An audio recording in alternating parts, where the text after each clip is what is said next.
I must admit my bias. There's nothing like Jersey sweet corn and a Jersey tomato, but I gotta tell you, fresh food from a Kentucky farm tastes very good to me. Stay with us on this segment of Kentucky Health to show how we can get things from the farm to the people in an efficient manner.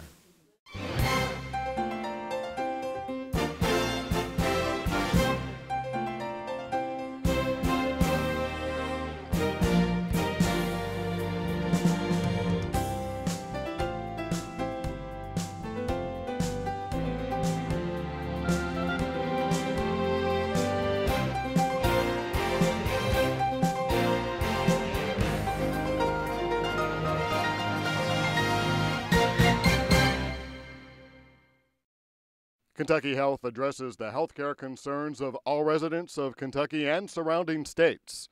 It was created by Dr. Wayne Tuckson, a colorectal surgeon practicing in Louisville. Here is your host, Dr. Wayne Tuckson. Hi, and welcome back. With me now is Ms. Sarah Fritschner with the Louisville Farm to Table program out of the Metro Louisville government. Sarah, thanks for being with us. Well, thank you for having me back, Wayne. Seems like you've been here before. Always during harvest time. Well, tell me, what is the Farm to Table program? Louisville Farm to Table is a program started by Mayor Abramson in collaboration with counties around Louisville, the elected officials, and some of the extension agents, Wendell Berry, some businesses. And what they wanted to do was take a look at what's happening in Louisville regarding food and access to food and what would happen if terrorists blew up some interstates. What would happen? Basically looking at getting local food into the city. People in Louisville want it.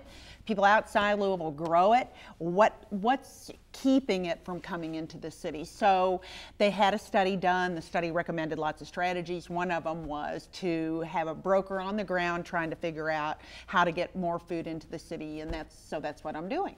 So this seems like a really wonderful program, because I can tell you those fruits and vegetables that from Courtney Farms, they look and they taste great. And they're great for you. Now, is there really a difference between the foods and things that we get locally versus what we can get that's shipped in to us? Well, if you're talking about produce, you know that a head of broccoli takes 3 weeks to get to a supermarket. So the vitamins that are sensitive to time, air, light, you know, that kind of thing are going to we're going to lose those out of the broccoli. So that's not to say that grocery store broccoli isn't good for you, because it is, but all of the vitamins, I mean, many of the vitamins diminish in all the products. So you want something that's picked that day. It is going to be better for you, and it's always going to taste better, and that's where I come in. I mean, that's what got me interested in local food to begin with, is that it always tastes better. Now, how far out do we go? I know, so Courtney Farms is in Shelby County. Right. So where do we go as far as this program is concerned? Well, my purview is really just Henry, Trimble, Spencer, Oldham, just right around Louisville. But there are some things like milk, for instance. There's some great milk down in South Central Kentucky that you can buy at value market called JD's Country Milk, and it's just fabulous. And so that's out of my area, but it's a milk product, so it's not, you know, it's a little more shelf stable than a tomato. So I will promote that if it fits the program that I'm working with. What I basically do is try and fit the farm product with the audience. So if you want half a cow or a quarter of a pig, I try to find that for you. But I also work with Jefferson County Public Schools. They are looking for a local product to get into school food lunch, the school lunch, and also into their snack program. So they might be able to buy 68,000 corns on the cob, and you know, and that's one lunch for them. So we're trying to solve that problem. That's a bigger issue. You're a little easier. JCPS is a little harder, but we're trying to solve all those issues. In addition, we're trying to bring people together to solve issues, help solve issues. So if someone in Berea has figured out how to feed Berea College local food, we try and bring her to Louisville to talk to people at the colleges here and say, here's how I worked with my food service, and here's how we got local into Berea College. So we're hoping to do that over the next 2 years. Now, when we talk about some of the mega farms, these big farms, they have to, I imagine they have to use pesticides and some, I guess, less than organic farming practices in order to manage such a large operation. are our local people at a smaller scale, therefore, are they still using some of those same practices, or they tend to avoid some of the? Most of them use the same practices because they're transitioning away from tobacco. This program comes from wanting to help farmers transition away from tobacco, and they did that sort of conventional farming with tobacco also.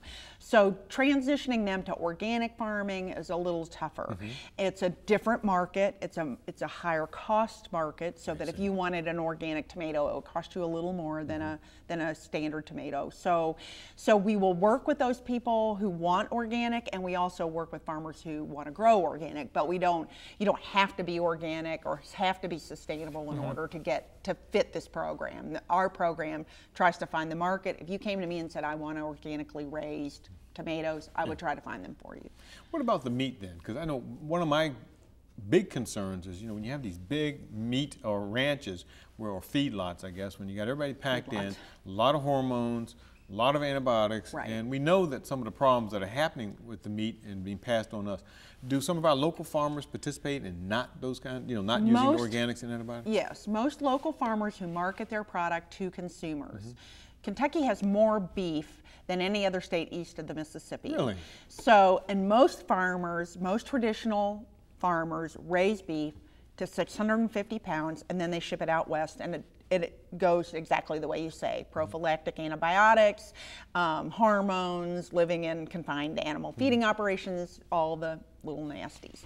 But those who raise their beef, finish them out here, and sell them directly to consumers, I know of none of them who feed prophylactic antibiotics. Mostly don't feed antibiotics at all, hormones. They don't need to. They're not packed into little, squished into little places where there's tons of manure and no access to grass. They're getting everything. They're all on grass all the time, and then they're supplemented with grain. So all that acidosis and the E. coli stuff that happens, it's not happening. So it's when you talk about health, the beef and the pork and the lamb here are, I would call it infinitely better than supermarket versions of the same thing, just because they're not crammed into unhealthful living conditions. So it's not helpful in the way that a tomato is helpful. It doesn't have lycopene and antioxidants and all that stuff, but it's helpful in the sense that we've been warned against eating meats and treating meat with antibiotics, and so it's better to avoid that, and so I consider it more helpful. Now, I know you're so involved in looking at farmers markets around the area. How does that program fit in with these food deserts that we have, not only in Louisville, but in many big cities? And it's not only a problem here in Louisville, in Kentucky, but also nationwide. Yes, of course it is. Is this a way of getting lower cost or foods into people? No. This program per se does not look at food deserts. We would work with people who are looking at food deserts, but I'm in the economic development department, which means I'm trying to help people with the market. The health and wellness department under Dr. Troutman is who looks at corner stores and food deserts, and so if they came to us and said, we want to start this program and we want local product, then I would try to help them with that. But that's not part of this program. It's very... Everybody has a hat. Everybody has it, yeah. Well, we can get foods from, what is the growing season, or what is the harvesting season, I guess I really should say, for us with this program? Harvesting of produce starts in probably April with greens, lettuce, onions, radishes, and then along come asparagus, and strawberries are in there around May, and then the green beans and squash start, and then you start getting into the big summer vegetables like tomatoes and corn and eggplant and peppers, and then it begins to fade down to, you'll get apples and winter squashes and greens, and farmers who want to can grow greens all year. So you can still get kale at some of the farmers markets that operate. Well, there's one really that operates all year. You can still buy greens and some root vegetables, but there's grits and bacon and ground beef and lots of things that are not seasonal that you can also get locally. So because there is a season, then Were you trying to teach us also how to, just want to go back to your old hat when you were food editor Yes. with the Courier Journal and telling us how to do things as far as preparing foods. How do we save this stuff so we can eat it? Saving is part of the problem. Everybody's answer to saving is salsa, you know, so now we have 600 salsas and nothing else. So saving is, it's a problem, processing to get the local product into a freezer or a jar or dry is something that we need more entrepreneurs to look at and solve that problem. And that's when we'll have a truly local food system, is when we start solving some of those problems. But again, our season lasts from, I would say, April 15th to October 15th is the first freeze, and you can still get stuff beyond that. So I think you can support a lot of farms and a lot of farmers economically to make the state more robust and make the state's economy more robust. Half of Louisville households could spend $10 a week more on local food and put $25 million back into the economy. If they did that for 26 weeks, the growing season, if they did that for 26 weeks out of the year, it would put $25 million back in the economy. And that's, you know, that's nice, but you could probably spend a lot more than $10 a week. Well, I appreciate it. Well, Sarah, thank you very much for being with us. Stay with us as we go and find out what happens when we do try to go to an area which doesn't have access to good, healthy foods. With me now is Darnell Jackson, Senior Property Manager at Park Duval. Darnell, thanks for joining us. Thank you. Now, going on in the back of us here is a whole lot of activity. Can you tell me what is everybody up to? Well, what we've done, we've partnered with a local farmer, Courtney Farms, to bring in fresh produce. We're located in one of our properties, just senior building. And we're offering the opportunity for all of Park Duval to have fresh produce. We think that it's a great need for this particular area, to have fresh organic products as opposed to the fast food and things of that nature. Are you concerned about the lack of grocery store access that you have to your residents?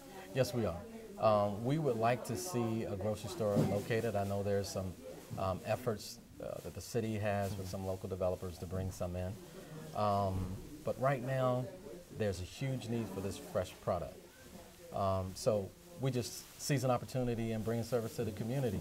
And secondly, it's a little bit different, even if we had a grocery store. This is a little bit different because this is community oriented. We have a number of our residents participating, volunteering. So not only is it that we bring a good product, but we also give the residents an opportunity to interact with one another. We share, you know, say for example, the products that we have, the fresh produce, you know, somebody may get 6 ears of corn and they don't want that. Yes. But instead they want the collard greens. Yes. So they can swap. So it's a sense of community there that would never exist even if we had a commercial establishment. How long does this go on? We're going to continue this for as long as it works. Right now, the plan is at least for a 3-month time frame. But as long as we can generate the public interest, we will still be here. There's always a concern about cost. Is this more expensive than going to the grocery store, or is it about the same or less? It's actually a little less. Because again, like I said, all of this is, most of this product was just picked this morning and brought here by the farmer. Our volunteers are sitting here assembling the product. It's still dirty, so it just needs to be cleaned, so you don't have that added cost of transportation nor in the packaging. I mean, we're recycling bags, so we deal with pretty low cost structure. So it's just $12 a share. Wow.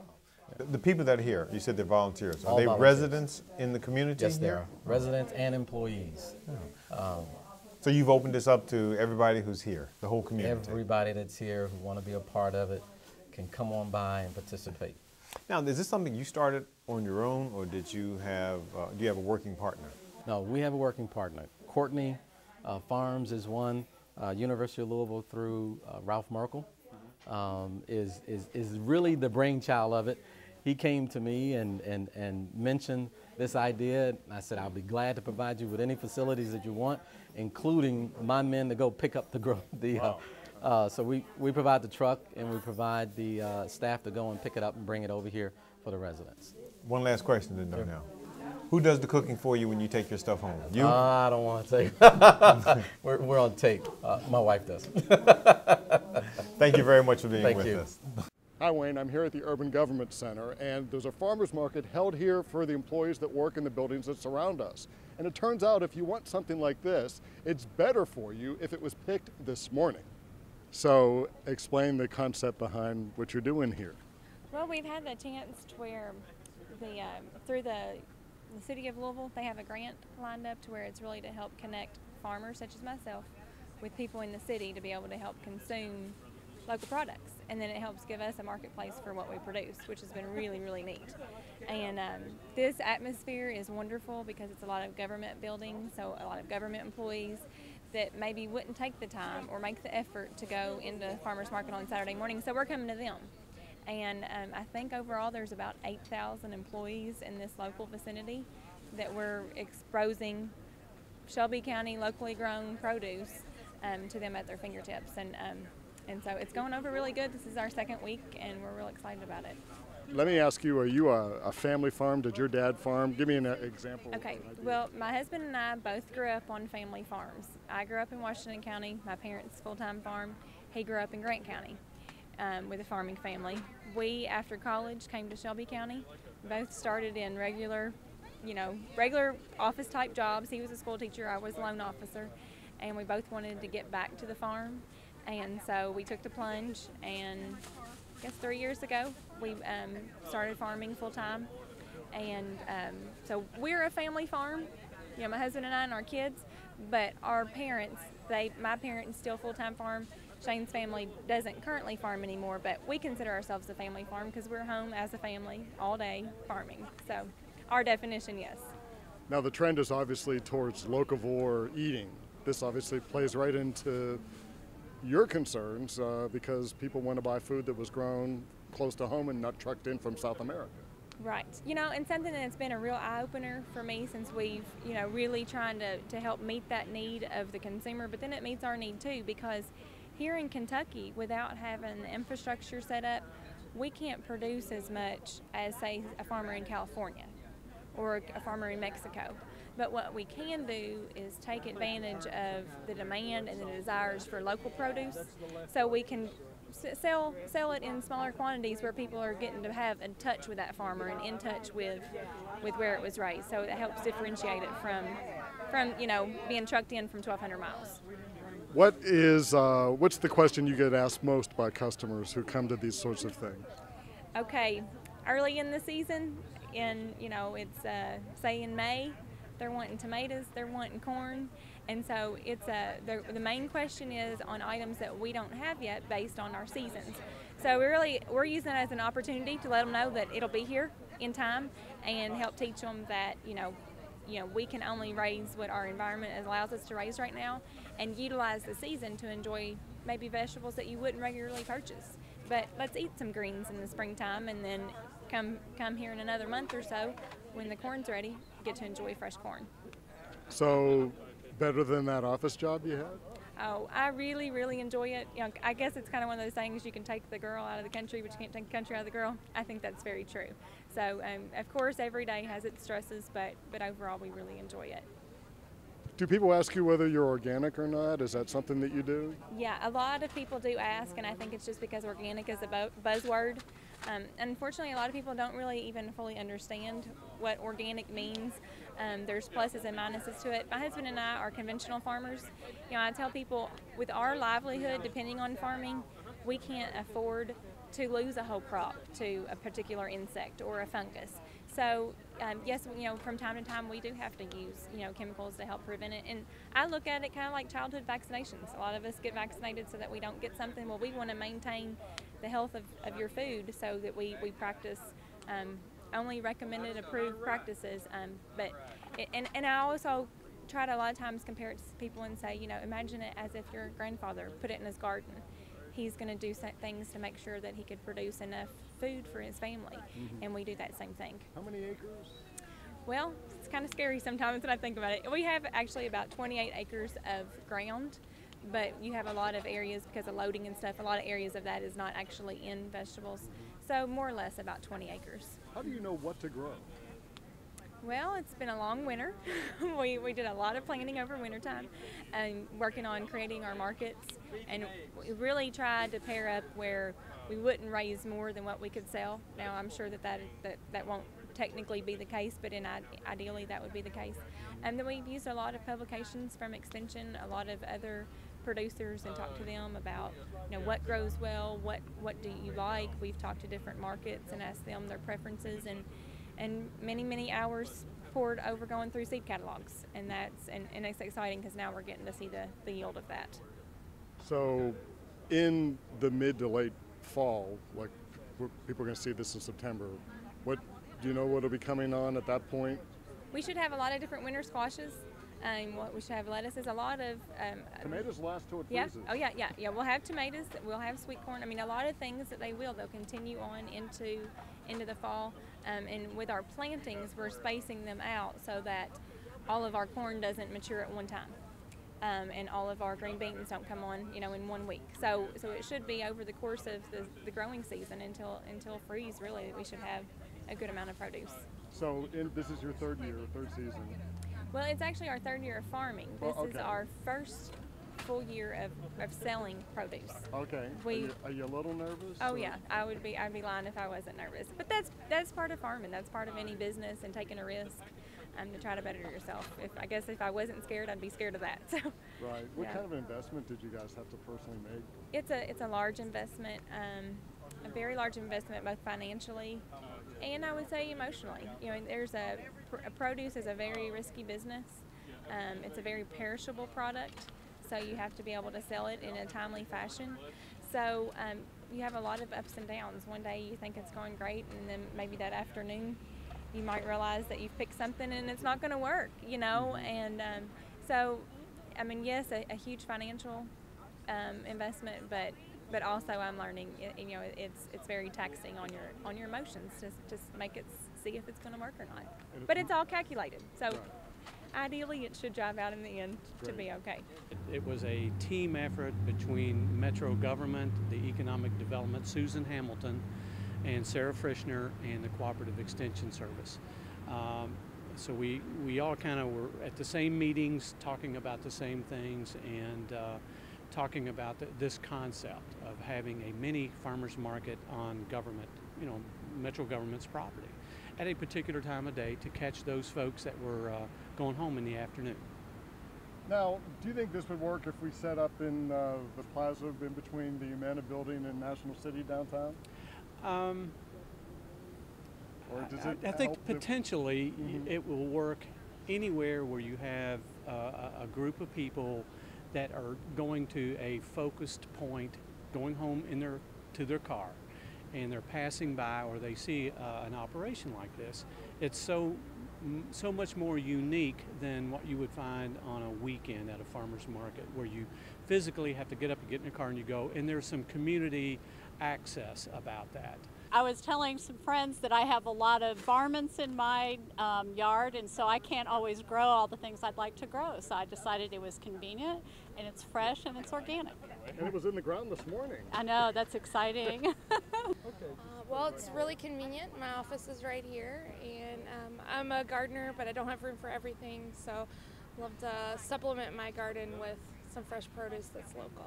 Do you feel it's important to eat more stuff that was not trucked in from South America or California? Oh, sure. Why do you feel that's important?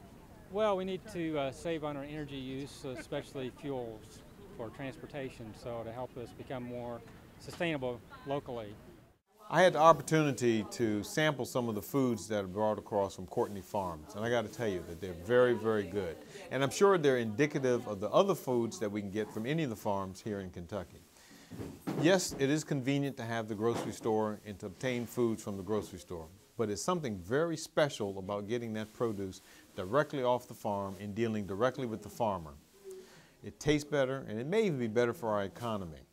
So I encourage you, if you have the opportunity to go to a farmer's market, go down, talk to the farmers, see the food, and buy the things directly.